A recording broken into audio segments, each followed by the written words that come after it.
জামাত এবং এনসিপি নতুন যে দল হয়েছে ছাত্রদের, এরা প্রধান উপদেষ্টার বাড়ি ঘেরাও করে রেখে আওয়ামী লীগকে নিষিদ্ধ করতে বাধ্য করেছে।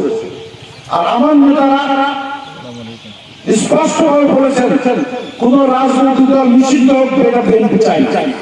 আমাদের মহাসচিব বলেছেন, তারেক রহমান বলেছেন, সালাউদ্দিন সাহেব বলেছেন, আমাদের যারা সর্বোচ্চ নীতি নির্ধারক তারা বলেছেন।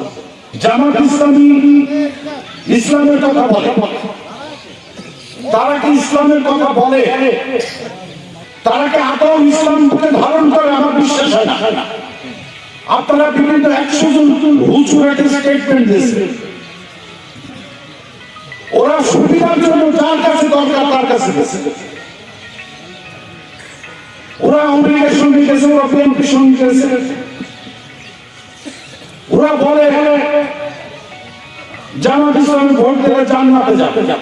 আরে আমি ভাত দিলাম না, ঘুষ খেলাম, মানুষের জমি দখল করলাম, বাপ্পার সাথে খারাপ আচরণ করলাম, সেবা করলাম না, ঘুষ খেলাম, আমি জামাতের ভোট দিলে কিনতে যাবো, জান্নাতে যাবো?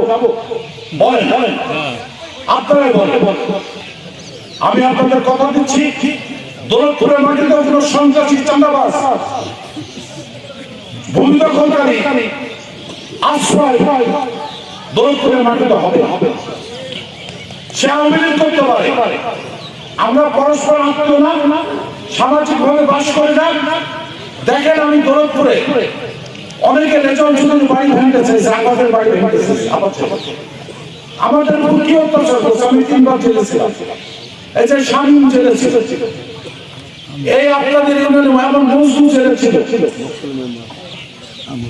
আমাদের বহু লোক 1800 লোক আসামি দৌলতপুর উপজেলা। আমরা কিন্তু কাউকে পুলিশ 2-1 জনকে মাঝে মাঝে গ্রেপ্তার করে, কে করে আমরা জানি না। আমরা গ্রেপ্তারের অভিযোগ। গত পরশু দিন যখন ঢাকায় যায়, তখন নারায়ণপুরে এক মেম্বার আওয়ামী লীগ করে, কি নাম যেন ইয়াসিন, তাকে পুলিশ গ্রেপ্তার করতে গেছে। আমাকে একজন বিএনপির এক নেতা ফোন দিল, এটা কোন ধরনের কথা? আমি সাথে সাথে বললাম, হুসেন আওয়ামী লীগ করলে গ্রেপ্তার করা যাবে না, আপনি অস্ত্র উদ্ধার করেন, যারা সন্ত্রাসী করেছে তাদের গ্রেপ্তার করেন, কোন ভালো লোককে আপনি গ্রেপ্তার করতে পারবেন না, সে আওয়ামী লীগ করলে।